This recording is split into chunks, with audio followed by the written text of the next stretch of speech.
Come on now. What the heck happened?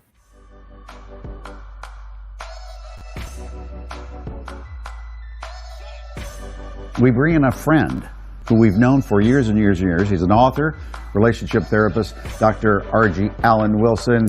Some expert advice on how we can all talk to them. Joining us now is relationship expert Dr. R.G. Allen Wilson. She's the author of Courageous Conversations Connect. Good morning, R.G. Doctor, good morning. Thanks so much for joining us. Good morning, Janelle. It's good to be here. Thanks for having me. And as we mentioned, a lot of people just dealing with anxiety during all of this. What are your suggestions? Some of the things that we need to remember is that this is temporary. This is temporary inconvenience for long-term gain. And as long as we stay healthy, Janelle, then everything else is recoverable. Talk to your children about what's happening right now. What are the best ways to do that? There's some do's and don'ts, right? So you want to tell them that you're going to be here. We're going to be okay. Kids want to know that they're secure and they're safe. So predictability, structure, and consistency. You also want to let them know you have a plan. And even if you don't have a plan, tell them that you're working on one.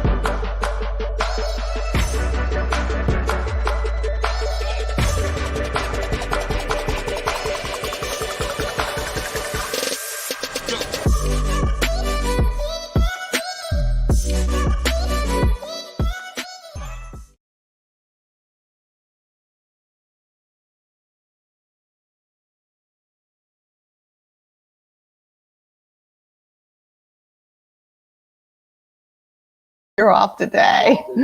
Oh, good morning. Morgan's a little off. The producer's off today. All right. Well, listen, good morning. This is Courageous Conversations Connect space where we do our quarantine talks every morning, Monday through Thursday at 10 a.m. I am Dr. R.G., yours truly. This is what we call our community give back. For those of you who may not ever go to therapy, but this is a Courageous Conversations Connect space where we can have quarantine talks, where we can have real talk, where we can process what's going on. This is June 9th, 2020, and this is the 44th day of our quarantine talks. And we are in our 13th week, at least here in Pennsylvania, of quarantine. I think they're trying to change the colors from red to yellow at some point, but it's been quite a journey and we're still on it together, guys. So listen, do me a favor, tag a friend, share this post, share this video with others so that they can enjoy and educate themselves and we can have a good time together. And if those persons are not able, your friends, to be here in real time with us, if you share it, and tag it, then they can enjoy it as well. And they may be able to process as well. All right. So listen, do me that favor. And if you have not yet done this, please go over to our YouTube page. It's Ask Dr. RG, AskDrArgie. Subscribe to the YouTube page, hit the notification bell. And also if you're on Facebook, go to the message section and type in subscribe. That way you get notifications and you get anything that any promotions that we're actually doing. And then when we send you a message, then hit confirm. That way you'll be on for sure. All right. So we're going to take a quick break from our sponsors. We got a great conversation. We're talking about the collision all week, the collision between two pandemics, COVID-19 and systemic racism. So today we're talking about pervasive racism and the vaccine for both viruses. Let's talk about it. I'll see you in a minute.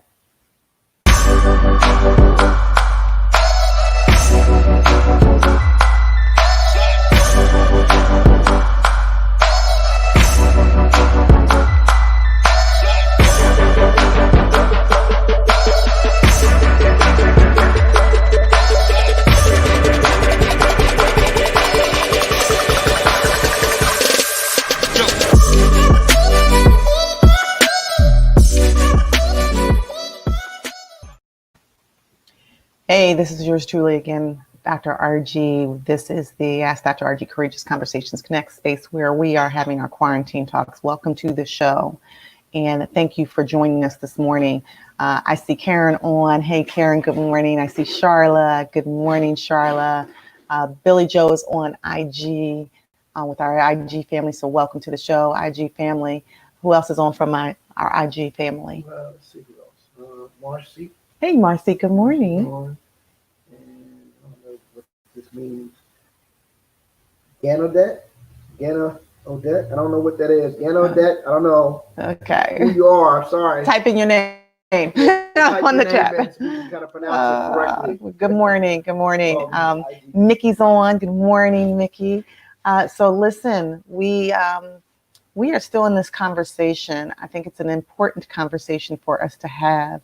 Quite frankly, Black folk have been talking about this for years, right? But it's important for us to engage in the dialogue and have the courageous conversation, not just with us, but also with our white allies, with our other allies of other ethnicities as well, other races as well. Good morning, Leah. Thanks for joining. HU's in the house. And so it's this is a place, this is a safe space for us, as we call it, our crew, to have these conversations, connecting relationships for epic wins. So how do we talk about this? We talk about this with sincerity and care and consideration and empathy, and then we take action, right? And there's all kinds of ways to take action. There's all kinds of ways to protest. So one of the things that we do, and if there's anyone new to this platform, please make sure that you tag a friend and share this post, this video with others so that they can experience what you're experiencing. If not in real time, then they can go back and view it as well. We begin by breathing, right? Why do we begin by breathing? Because when we started this, we realized that COVID-19 was impacting so many people and their respiratory system, their lung capacity. They were not able to breathe, and they were developing pneumonia and ultimately dying. The death rate is still going up, quite frankly, and there may be a second wave, just especially given that there's very little social distancing going on these days. But we're going to be breathing. We breathe for essential workers. We have not forgotten you, essential workers. We learned that there were more essential workers than we realized, right? That the postal workers and the sanitation workers and the bus drivers and the pharmacy workers and the grocery store workers, as well as the doctors and nurses and the mental health workers. And by the way, the reporters out there and the journalists, they're essential workers too. And my mental health colleagues, we're essential workers too. We're all out there together doing this work and in many cases putting ourselves in harm's way. So this week, I'm breathing for those persons who have been impacted and affected by COVID-19, as well as the essential workers. And then I'm continuing to breathe for the families of George Floyd, of Breonna Taylor, and of Ahmaud Arbery. There's thousands and thousands more of those persons. Yesterday, somebody said, I'm breathing for all Black men that are out there fighting for their lives in many cases and going out, not realizing whether they'll make it back home to their families because they are, Black, just because they're Black, right? Driving or golfing or drinking coffee or bird watching or sitting or breathing or whatever it is, oftentimes they're just on assault. So we're breathing for Black men who are really struggling. We're all struggling right now, but we got to struggle well. Right? And what does struggle well mean? Struggle well means that once we take our breaths, we refuel, re-energize, we take our respite so that we can get revitalized to get back out there in a fight. And there is a fight. There are 2 wars going on, and we have to be prepared. So tell me who you're breathing for. Please, as we get into our postures, we put in the chat, this is our process. We put in the chat who it is that we're breathing for, including ourselves. And we take 5 good breaths. At the sound of my voice, when I count to 3, we put our middle fingers to our thumbs, or our hands over one hand over the next hand on our laps, or to our sides. We kind of get it in a relaxed posture so that we can feel the full breath. Too many, Leah says she's breathing for her son. I see you, Leah. Too often we take very shallow breaths and we don't realize how important breath is to life, right? George Floyd said, I can't breathe. Eric Gardner said, I can't breathe. Many people who are sick say, I can't breathe. Breath is essential to life. So in addition to breathing oxygen and breathing out carbon dioxide, we're also breathing in serenity and peace and kindness and love and calm, and breathing out worry and fear and toxins and anger and frustration and rage. Yes, Dave. And Marcy says that she's sitting in line at Enon, this perfect car 14 to COVID-19 test. Gotcha. Oh, thank you for reminding us, Marcy, that Enon is actually having the Black Doctors Consortium to do testing today. I believe it's from 10 to 4. I didn't see a post on my Facebook, but I haven't been on Facebook this morning. So I'll put something out. But for those of you who don't know, the Black Doctors Consortium has been in Philadelphia, and they have been rolling. They have tested over 5,000 people at various sites. This is the third time that they've tested people at Enon. And Pastor Waller put out a call to anyone who's out there, and they've been protesting. There was not a whole lot of social distancing going on, although you're outside in the elements, that's a little bit better. If you have your mask on, that's a little bit better. But he had put out a call that if you were out there protesting, if you were a part of the Divine Nine that was out there on Saturday, and it was wonderful to see all of my co-laborers in the fraternities and sororities, a part of the Divine Nine, but you also have to be responsible. So Marcia is in line to get tested. Many of you other persons, if you feel like you have either been exposed or you haven't been social distancing, go get tested or you have symptoms, go get tested, take care of your family. So we're going to be breathing. We're also breathing for the Black Doctors Consortium and Dr. Ayla Stanford, who is out there just making a difference, boots on the ground, along with Pastor Waller and along with Pastor Mitchell. Shout out. Happy belated birthday. His birthday was on Sunday, and he is my true brother from another mother. I got a lot of brothers from another mother, but Marshall and I, Pastor Marshall, go back to my aunt and his mother being on the same line at Cheney almost 60 years ago. And so we've grew up together. And so shout out to him. All right, let's do our breathing right now. At the sound of my voice, I'll put my hands here or here. 1, 2, 3. Breathe in through the nose. We count for 8 seconds rather.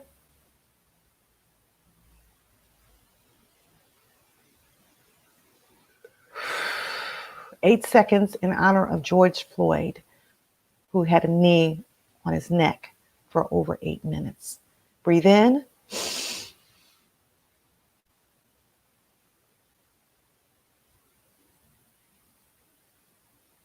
Breathe out.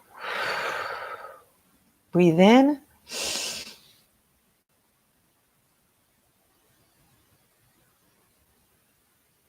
Breathe out. Breathe in.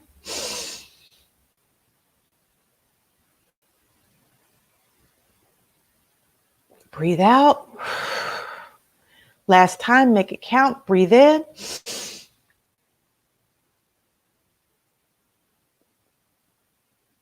And breathe out. That felt good, right? Felt good. It felt that oxygen going in, carbon dioxide going out. So listen, we're going to start this conversation, this courageous conversation. If you're just joining, this is the Courageous Conversations Connect space. This is our quarantine talks, our community give back, where we have courageous conversations daily with our crew. Crew stands for Connecting Relationships for Epic Wins. So tag a friend, share this video, let other people know, text them, let them know that we're on this platform. If you haven't gone over to our YouTube page, please go over there and subscribe. We've got good content. You all know I'm in the media throughout the week, typically. So we post all of the media appearances. Most of them are related to how to talk to your children, how to talk to your families, how to process all that's going on.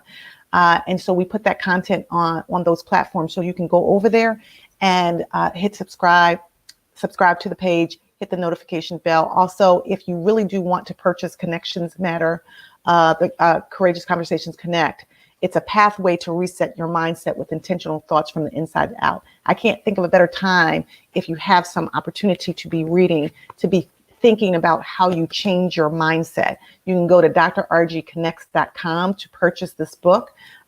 Many people have said it's life-changing. If you never go to therapy, and I do urge you to go to therapy, but if you never do, this is an opportunity to begin your healing journey with intentional thoughts from the inside out. It's about changing, resetting your mindset. And quite frankly, we are in the midst of a pandemic, right? two pandemics, that's lasted for about 6 months, and the other one that's lasted for about 400 years. That's a long time, and people have had enough. It's interesting because in the last week of this, in week 49, it talks about storms in this book. And in week 52, we talk about enough. Really, it's about when you've had enough.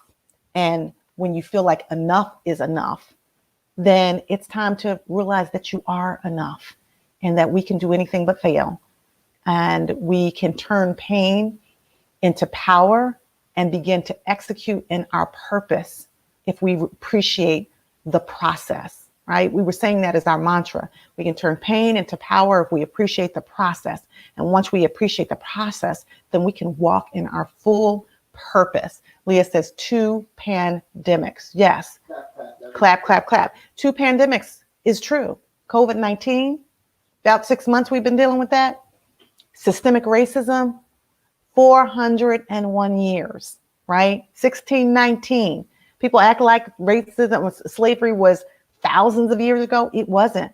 Many of us, if our grandparents are still alive, and many Black people have lived to be 90, 100 years old, that then means that your grandparents' parents probably were born right on the fringes, the end of that type of slavery. But we still have this modern day slavery. So let's talk about it. Let's talk about pervasive racism and the vaccine for both viruses. Last week, I had the opportunity to give my testimony to the Senate.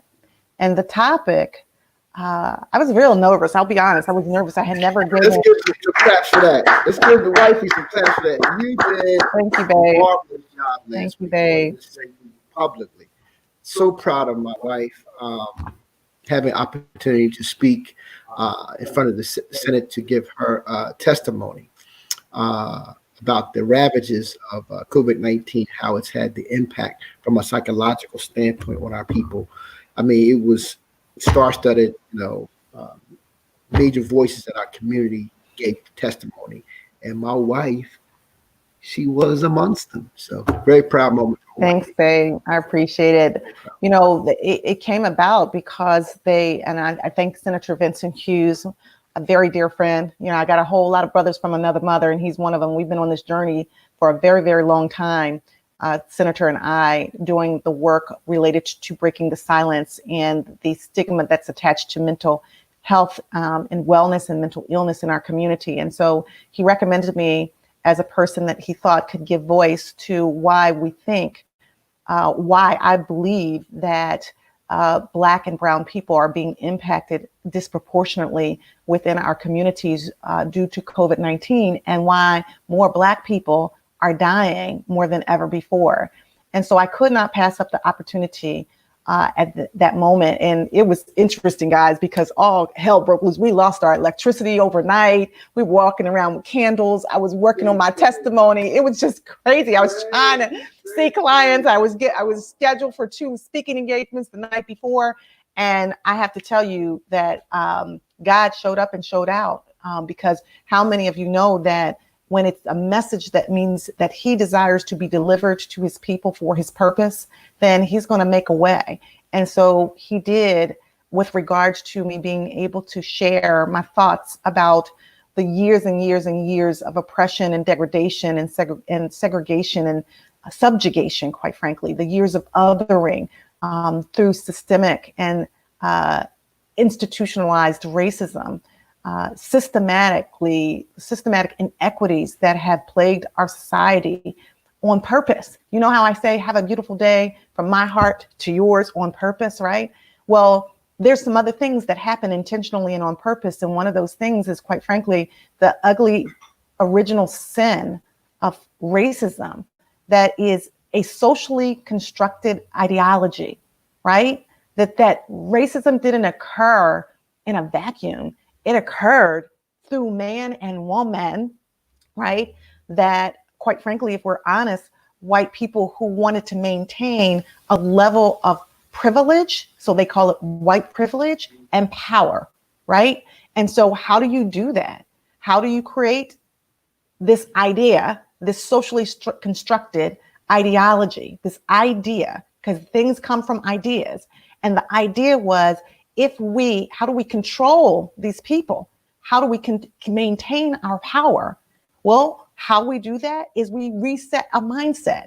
We create this idea that one person, based on the color of their skin, is not better than the other, right? That we are, as white people, superior, and Black people, you are inferior. And then we set up structures like building a house on a foundation that make you believe that this is true, that this is fact, right? Hashtag alternative facts, that they're not, that this is true, that you are inferior and that we are superior. And then all of the structures within all of the institutions are built on that premise that we're going to keep you separate from us and make you believe that you are not worthy, that you are not valuable, that you are not as important, right? And that you are not as powerful. Hence, white privilege. So when I spoke last week to the Senate, I sincerely said that this pandemic of COVID-19 and Black people dying more disproportionately than white people is not in a vacuum, and it didn't occur yesterday. We may feel like this novel coronavirus that came about, they say, from bats and, where they in China, right? But the ugly stain of racism and the fact that Black people that are the ones that are more the essential workers, the fact that many Black people are denied healthcare services, the fact that many Black people are not able to have the same kinds of access to resources that would allow us to be healthy, to even eat healthy. Because one would say, well, the reason why these Black people are dying at a higher rate is because they have hypertension, or they have pre-existing conditions, or they have underlying conditions. They have obesity.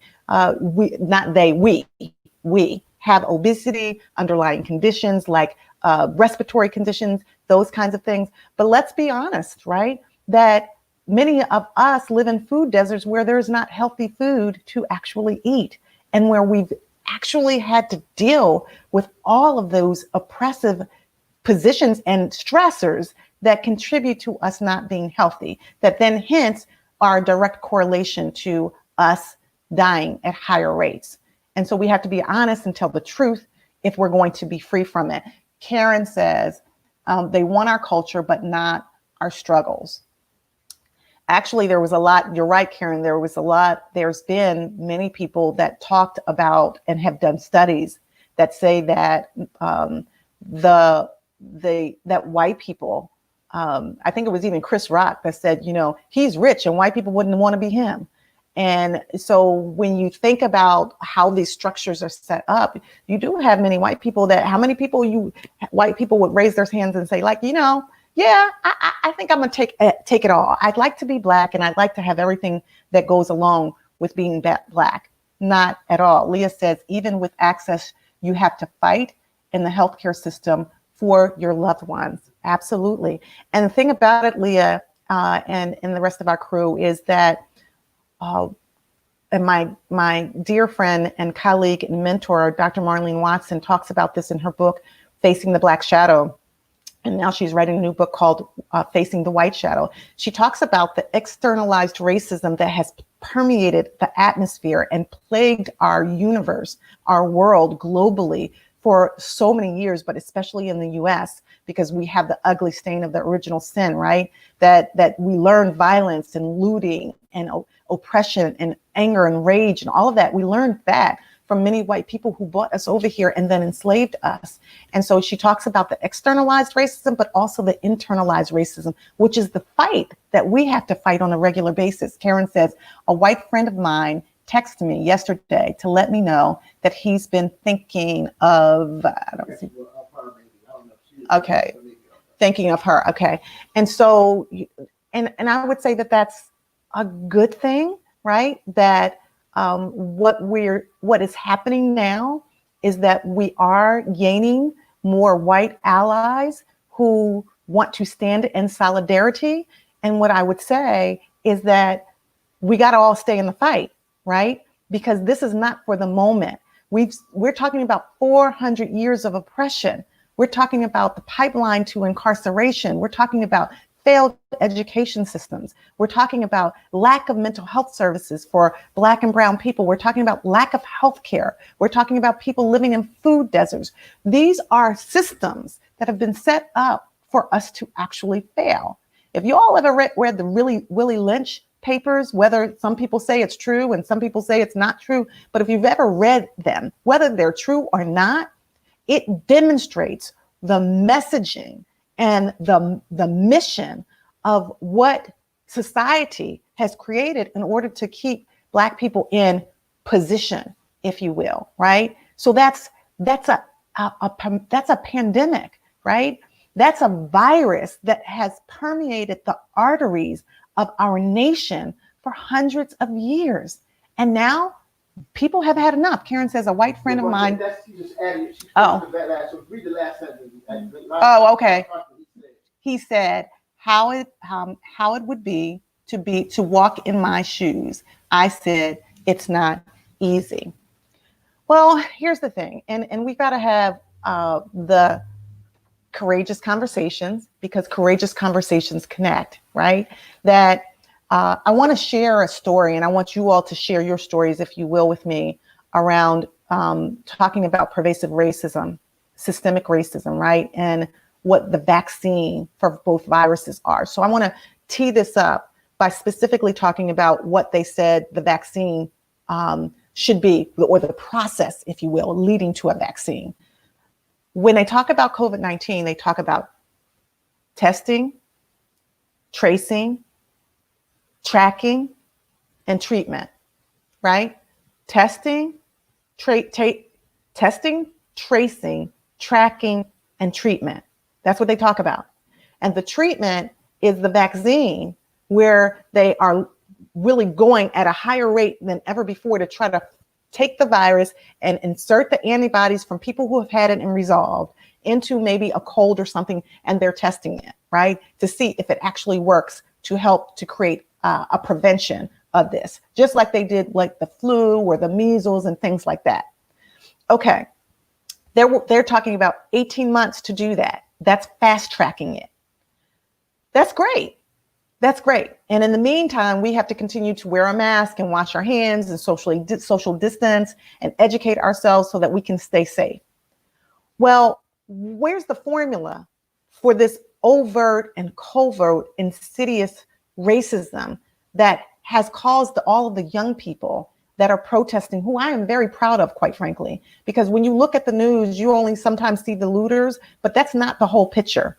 And we need to be smart about it. We need to not follow and swallow. We need to take consideration to the fact that everything that you see is not how it actually is. So there may be looters, absolutely. And that looting sometimes comes out of pain and desperation for young people that don't have anything. But there are also people out there on the front lines putting their lives on the line to say, we have had enough, and do you hear us now, right? And so what is the process for obliterating racism and extinguishing it so that we don't have to continue another 400 years of oppression, right?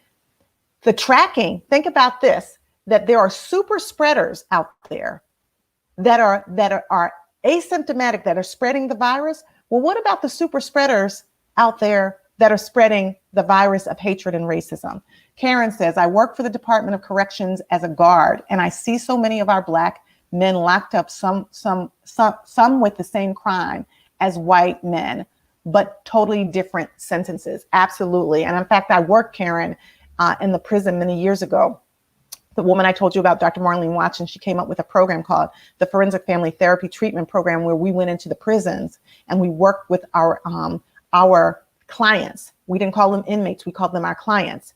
And we also work with their families outside the bars. And, you know, I told the story a couple of weeks ago about the fact that I cried the first time I walked into the prison, because I was astounded at that. I was ignorant to the fact that there were so many Black people in prison, and sometimes 3 generations of women and men on the same cell block. And I thought to myself, Black people cannot be the only people that are committing crimes, but we don't have the resources to get the defenses that many of our white brothers and sisters have. And therefore, for the same sentence, we end up locked up with more time. Leah says Generation Z, right? I'm following you on that analogy. Yeah, right. So thank you, Leah, for that. Like, you know, I was talking with Morgan the other day about this analogy about how do we process, because this platform, and for those of you, tag a friend, share this post, share this video, let other people know we're on. This is a Courageous Conversation Connect space. What is your story? Where we're having quarantine talks, right? But in the quarantine, we really have been able to process more than ever before to prepare ourselves for this fight, right? This 400-year fight that we have to be prepared for. So we're going to take a quick break. Tell me your story when we come back. I want to hear, how are you dealing with these two pandemics? We'll be right back. Stay with us.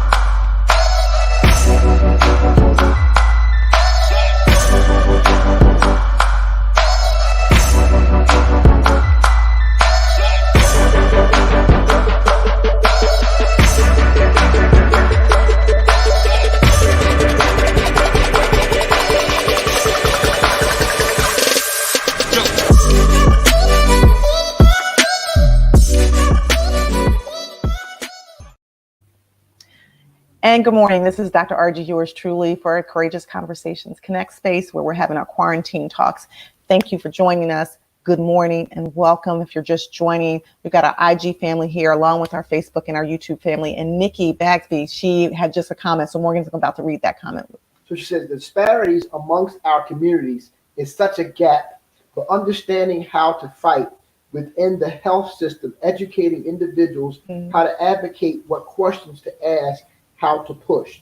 This she goes on to say, God is screaming to the world that it's time for our liberation to break down, I don't know what the system, break down the system, build to oppress, and keep it that way. Gotcha. Thank you for that, Nikki. Thanks, Nikki. Absolutely. The disparities, of course, we know are pervasive. We know Black and brown people are disproportionately impacted by anything that happens. So my pastor used to say, when white America gets the cold, Black America gets the flu. Now we get COVID-19 and anything and everything.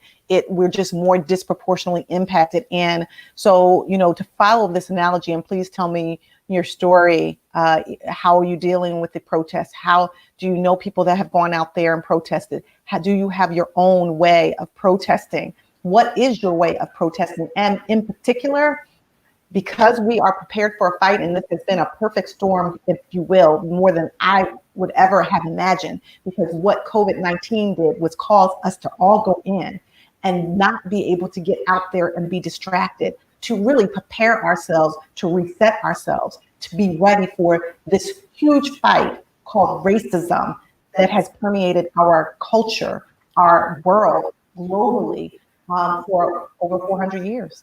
Yeah. Babe? Listen, I just want to just pose a question to the audience. And it's not off topic, but we're talking about pervasive racism. But something happened yesterday that actually took off and went viral.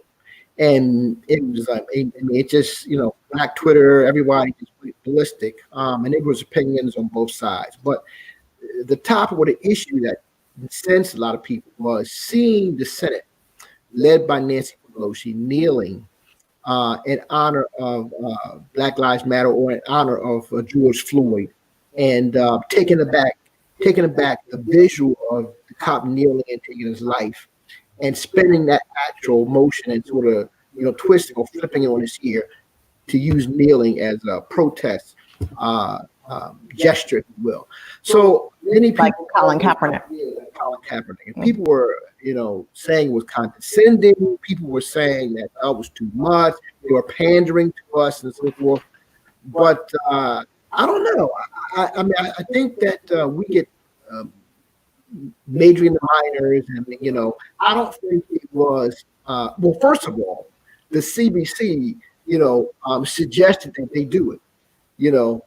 the Black Caucus. You know what I mean? That's who suggested that they do it. So it wasn't like Pelosi and all them kind of brought up on their own. You know, they were doing it based on the suggestion and recommendation, you know, by the CDC. So I just thought I'd bring it up to see what the audience thought was that, what their thought was about that, you know, because I put it on the post and, you know, got some reaction and, you know, it was going both ways for a while, 50-50, but then the outcome was that those people who thought that maybe we were just blowing it over too much, you know, putting too much behind it, that really, you know, it wasn't their fault, that they were just doing based on what was suggested by the CBC. So I was just figuring I'd put out to the audience, see what the thoughts were. So I'll respond to that because I didn't know that was going on. Unfortunately, I can't. Well, fortunately, I would say it's not unfortunate. I try to practice what I preach. And so I say to people, you know, kind of boundary your social media consumption, boundary your news consumption.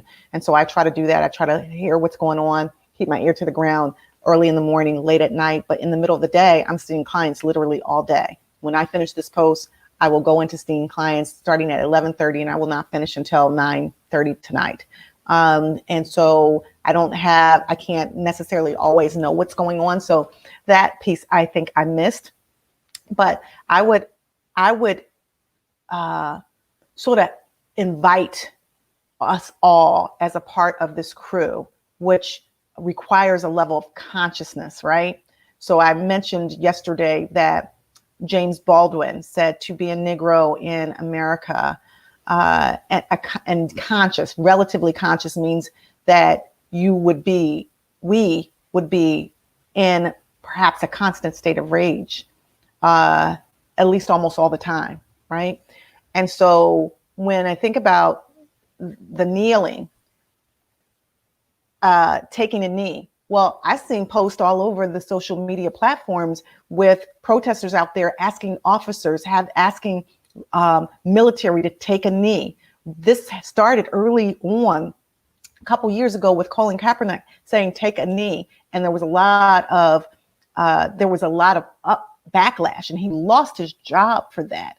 So I do believe that we have to put it in context.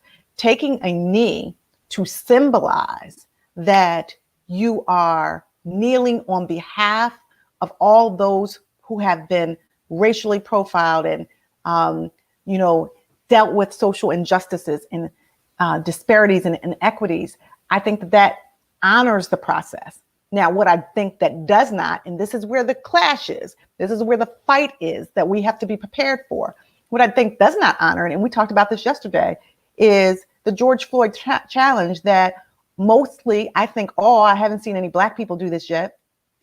White young people are putting on social media, putting their knee on the neck of another white person and saying, I can't breathe.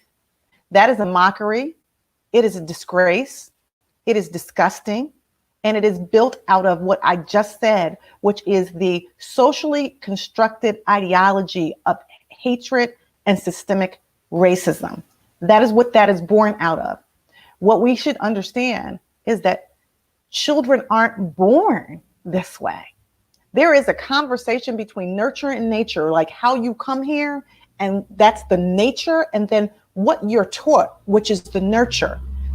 What you're taught, those messages come very early on, and they breed racism. Leah says disrespectful. It absolutely is. Saying what was disrespectful? Was it the kneeling of the Senate disrespectful, or obviously was, the whole challenge of, I can't breathe kneeling? Was that disrespectful? What are you saying disrespectful was, Leah? Could respond to that. We appreciate it. So yeah, I'm just curious to know, you guys think that it was disrespectful for them to kneel and have the kente cloth, wearing the kente cloth, or was it not disrespectful? Just put a yes or no. Just curious. The challenge. The challenge. Okay, got it. The challenge. The other thing I guess I would say is that while this stain of racism is not new, and many Black people, I got distracted. I was going to share a story that I experienced when I was a young master's level student, getting my my MFT at Hahnemann at the time, that didn't change to Drexel. And at the time, my teacher, I think the class was the Black Experience or something like that. And she had us do an exercise. And the exercise was to have people identify who they are. So if you had to identify yourself as white or Black, that was your choice. Whatever you chose, then you went to the side of the room. So, of course, I identified myself as Black. I went to the side of the room that was Black. The people that identified themselves as white, they went to the side of the room that was white. And there were only a few males there. And so there was an Egyptian woman. She was Egyptian. She identified herself as white. So she went to the white side of the room. There was one white male. He went to the white side of the room. And all the other white people, they identified themselves as white. They went to that side of the room. So then we did a circle. And the simple exercise was to have white people talk about their experience of white privilege. That was the exercise. And that Black people, the people who identify themselves as Black, were to just listen. That was the exercise, guys. Do you want to know what happened? Well, I'm glad you asked. The white male became enraged that he would pay all of this money to sit in a class and be asked to talk about his white privilege. He then went on to say that he's worked in North Philadelphia and he's pulled himself up by his bootstraps too, and that he has a Black friend and that he did not pay this money to be in this class, to be ostracized, to have to talk about white privilege, and that he is not a racist. Now, nobody said he was a racist, but that's what he came up with. And then he stormed out of the class and then left the program. And we've never seen him again. Like literally, he dropped out of the program because he was so outraged and so incensed and so offended that he would be asked to talk about his experience of white privilege. That, crew, is what we call white fragility. And this is what we're talking about, like that in our experiences. Now, mind you, and Leah is sharing, about to share, I'm about to read her statement. Mind you, Black people talk about their experiences all the time. We're asked to talk about our experiences. Now, I'm not sure how many of you have gotten a call from a white friend besides one person on this show, Karen, right? But I'm imagining that other people have gotten calls too from white friends that are dealing with guilt, saying, teach me, I didn't know. Morgan talked about Karen James. Okay. Morgan talked about Ellen DeGeneres yesterday that said that she didn't know that she wasn't as woke as she thought she was. Well, that's a good thing, because I do think that that's how we move progress. That's how we create dialogue. That's how we continue in the conversation. But at the same time, right, we need to understand that it's not our job to educate. So Leah says the senator can kneel, but they need to kneel and get that lynching bill passed, advocate for reparations and police reform. Amen to that. Amen to that, Leah. Karen says the kente cloth was done tastefully, she says. She feels like the kente cloth was done tastefully. And then Karen says, was it a Black or white professor? Was it a Black or white professor? So the professor is Dr. Marlene Watson. She is the author of Facing the Black Shadow. Get the book. I have it upstairs. I should bring it down here. It is a really good book. She's working on another book called Facing the White Shadow. So the professor, during that time, Marlene Watson, I call her HT2. She is my friend. She is my professor. She was my professor. She was the chair of the department, and she is my mentor. And she systematically made a decision that she was going to fight at the table to create diversity within our department. And for almost 20 years, what she did has not, from where I sit, been done at a predominantly white institution, a PWI, where a department looks as diverse as her department. So much so that she was told when another person was going to be leaving, a professor who was white, a white male, she was told that she should not hire anyone that is of color because there was too many people of color that were in positions of power within the department. And her response was, well, when all the other departments that are all white and male, when they decide that they're going to infuse more diversity into those departments, come back and talk to me about what person's nationality or ethnicity or race should be for the faculty position. So she's straight gangster, and she has done a whole lot. But this is what I mean. You got to fight at the table. We got to be on all levels. Lenice, hey Lenice, how are you? She says I have several that have called, apologized, and asked how they can learn and help. Awesome, awesome. I was not at all offended by the wearing of the kente cloth. Awesome, awesome. Cynthia says I have white friends that called. And they say they are sorry about what happened to Floyd and see how I am doing. And I respect that. Okay. Awesome. Awesome. So here's my position on that. Keep doing the work.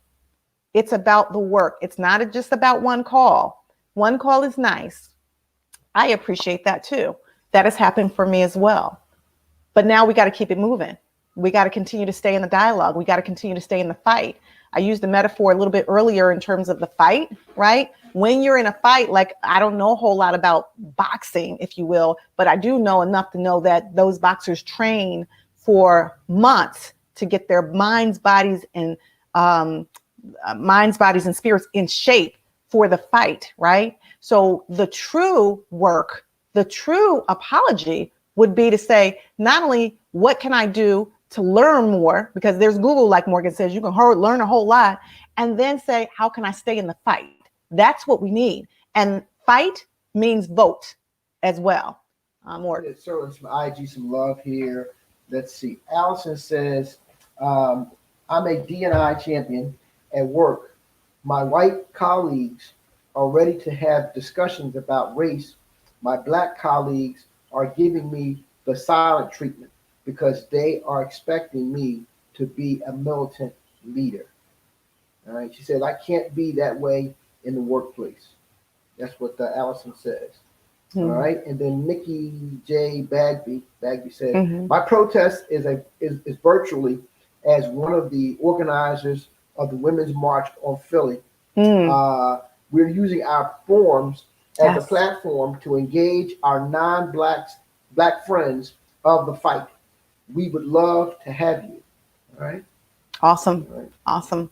Awesome. She said she received several calls. All right. So, yep. So there's multiple ways to fight, guys, but we got to stay in the fight. We got to stay in the fight.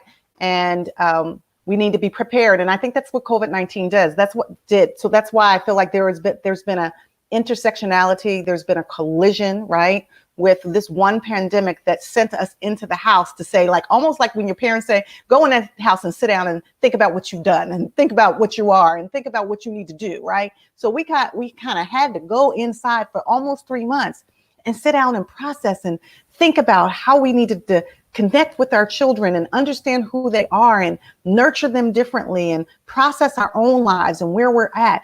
That's what it taught us. That's what it caused us to do. And then for many people, they were still out there doing the necessary work, but who knew that the tipping point would be to visually, and who knew that 17-year-old who posted that viral video that went viral would catch fire the way that it has, where people who were in, and by the way, perfect storm, everybody was inside. And there were people, quite frankly, that had plenty of time because people weren't working. So they didn't have to call their bosses up and say, can I go to this rally? Can I go to this protest? They had nothing but time to go out there and fight. Now we have to stay engaged. We have to plot, we have to plan, we have to organize, we have to mobilize, we have to strategize. We have to do all those things because the work is just beginning and we need all hands on deck. So when I say, right, let's talk about the pervasive racism and the vaccine for both viruses, right? And I talk about super spreaders. I want y'all to think about that language because we use that language for COVID-19 to say that these are people who don't know that they are infected. They are asymptomatic, but yet they are super spreaders, and they are putting that virus out there and making other people sick, older people, younger people, people of all races, nationalities. And by the way, COVID-19, think about this analogy, this symbolism. COVID-19 does not care who you are, what race you are, what age you are, what religion you are, what political affiliation you are, where you live, how much money you have, what your socioeconomic level. It doesn't care whether you live in a big house or a small house. It's coming at you, right? And they're super spreaders that are unbeknownst to them that they have the virus, that they could spread it if they do not practice social distancing. Think about the stain of racism, that there are super spreaders out there that are clueless in many ways about the right side of history and how it is that they are spreading this infectious virus that is that has caught fire all over this globe, but in particular in the US, and raising up a generation. You know the generation that they raised up? White nationalists, white supremacists, KKK, persons who believe that they are superior. They are the superior race. And it's time for, if there's such a thing as super spreaders, then let's be super spreaders. Let's spread love. This is the vaccine, guys, for racism, love and empathy and compassion, right? And kindness and generosity and the ability to fight, so that we come together of all races and lock arms and say enough is enough. We will no longer tolerate these systemic and institutionalized and structural barriers that have been built up to keep us blocked out of success. We will no longer tolerate that. And we're going to stay in the fight along with our white brothers and sisters in order to break down those barriers and build new foundations. Jen says, so grateful for Staten Island community protests, was very peaceful. Awesome, Jen. I saw you out there. Thank you for getting out there. There's been a lot of peaceful protests, by the way, right? There's been a lot of peaceful protests, people that are out there locking arms, standing up and saying that we have a voice and we will no longer be silenced. I even saw a poster that said, which I liked, silence is violence. So when you think about your silence, wherever you sit, whether you sit in a boardroom or whether you sit on a bus chair or whether you sit, outside in the park, whether you were the person that's maybe watched Amy Cooper call the cops and say she was going to, that a black man, a scary black man, an African-American man was threatening her, your silence is deafening. And by the way, because we have social media, guess what? We see you. We see your silence. A lot of my young people, my young clients have talked about the fact that they are very upset that some of their white friends and even some of their black friends have not either checked on them or not stated something in social media. Now, we have free will, so you can do what you want to do. But if you say one thing, here's the thing about audio and visual. And Maya Angelou said it this way, some people can talk the talk, but can you walk the walk? I've heard somebody else say that sometimes your audio, if it doesn't match up with your video, then that's a problem, because we got to be congruent. So you can't just say you're with us, but you're not demonstrating that you're with us in some kind of way for the long haul, for the marathon. More? Yeah, I wanted you to come on and just kind of talk about the upcoming guests. When you're talking about violence and testimonies and protests, talk about who your guest is going to be on Thursday, which is going to be pretty awesome. Yeah. Talk about. So thank you for reminding me. We're really excited. We're going to have the original Dream Girl. And she is a diva, but she's also an activist and an actress and an advocate for humanity and for the AIDS movement, right, for social justice. And she is the original dream girl of our good friend, Senator Vincent Hughes. So we're going to have Cheryl Lee Ralph Hughes on the show on Thursday morning. She is going to be on with her. She's going to be on with her son, Etienne Maurice, who just put out a wonderful piece of art. First time I've heard this term, artivism, right? So he's an activist and he's an artivist, right? Artivism. That is very, very hard to watch, but we're going to promote that video. We want you to watch it. Why? Because if those people had to experience it, and we're saying it's too hard to watch, I can't watch it. Well, I guess it was hard to live too. So it is an honor to be able to watch it, to remind ourselves that we still need to stay in the fight. So they're going to be on as mother and son, specifically talking about how do you talk to your children about violence? How do you deal with a family who's been impacted and affected by violence? Because when Etienne was here in Philadelphia going to Drexel University, he's a graduate of alumni. So we're alumni together. He was shot and left to die in the middle of the street at night. And when he was, someone found him and he got him to the hospital, he did not get the same standard of care because he was Black.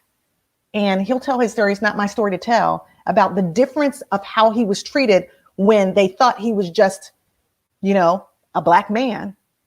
And then they then found out who his mother was and who his father was, and then everything changed. Well, here's the problem with that we should not be seen as just a Black man or Black woman. We should be seen as a human being that is entitled to the same standard of treatment as everybody else, no matter who our parents are. So they're going to come on and they're going to talk about how do we stay in the conversation with our kids that are out there protesting, keep them safe, but also help their mental health and well-being?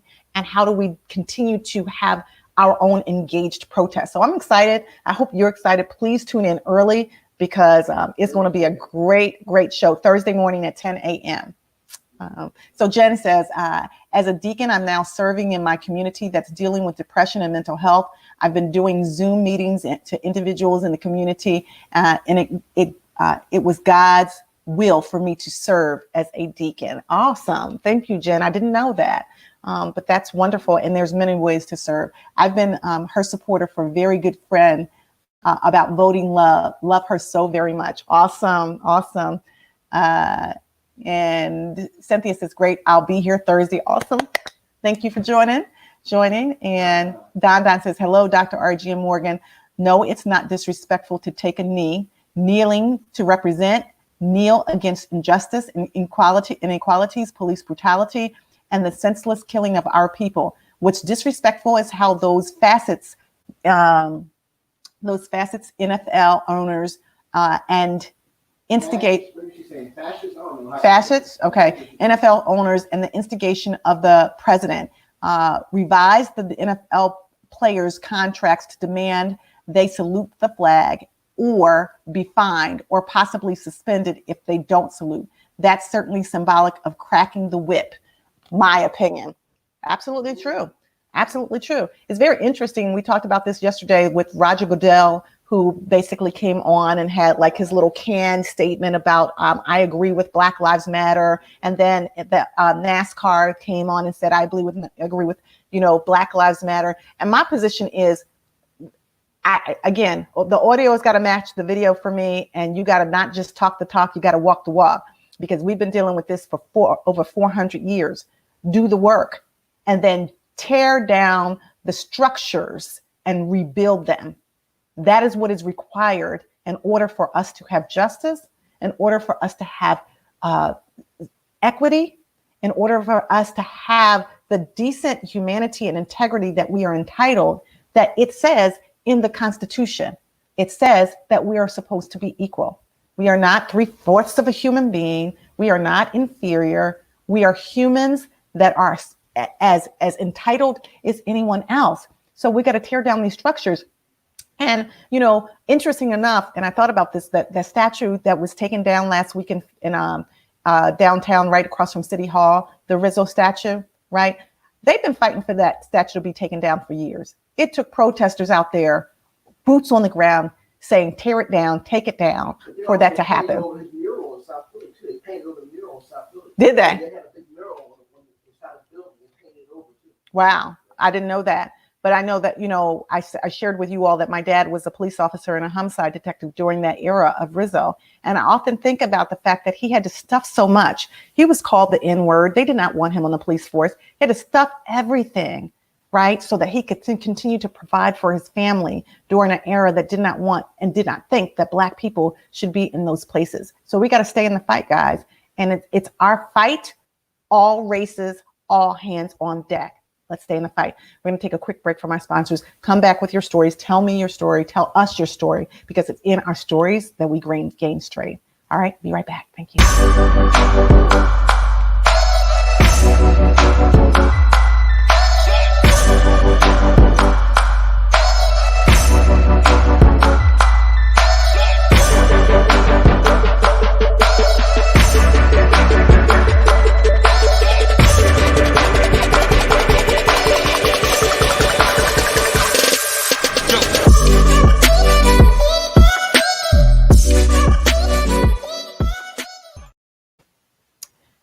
Hey guys, this is Dr. RG here for our quarantine talks. Listen, this has been a great conversation. I see Dr. Gail on there. Thank you for joining, Dr. Gail. These are hard conversations to have. They're not easy conversations, but when people tell you that it's hard, when they tell you that I can't watch, when they tell you that they're so overwhelmed, I get it. We need to take a respite. We need to manage our consumption of social media. And, a lot of my young clients are taking social media detoxes just to take care of their mental health.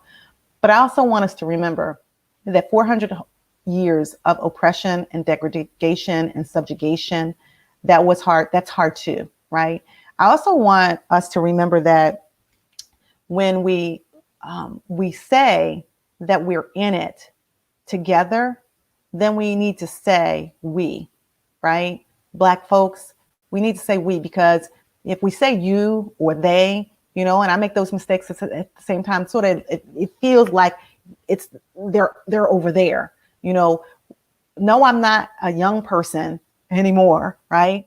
But I was, and I understand. I did march for apartheid when I was a young student on Howard University's campus. I did get into those protests. And now my protest is to do this work, to create spaces for us to have these processes so that we can be healthy and so that we can be prepared and we can be equipped to stay in the fight, because it is a fight.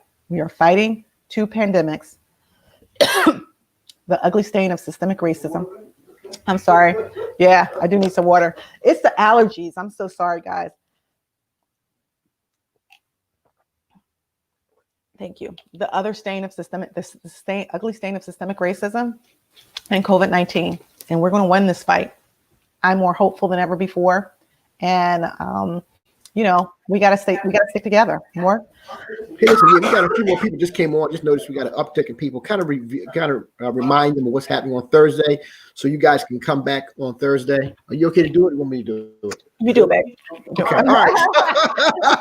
You having a moment here, boy. I tell you. Mm-hmm. So listen, here's the deal. On Thursday, we have two special guests. We have the original Green Girl, Shirley Powell, the wonderful wife of our state senator, Vincent Hughes, and her son, Etienne Maurice. Etienne put together a phenomenal video. Matter of fact, I was just going to his Facebook page, and his name is Etienne Maurice, and look at the video. The video is absolutely phenomenally powerful. I will tell you, it's pretty graphic, and it's going to evoke some type of emotion with you. But nonetheless, I would highly recommend and suggest you go over to Facebook and look at that video. It is, what you call it, Artism. Artism. So like activism, artism. Yes. It's an artistic view. I'm sorry, artivism. There you go. Mm-hmm. It's an artistic view of what's happened in reference to police brutality.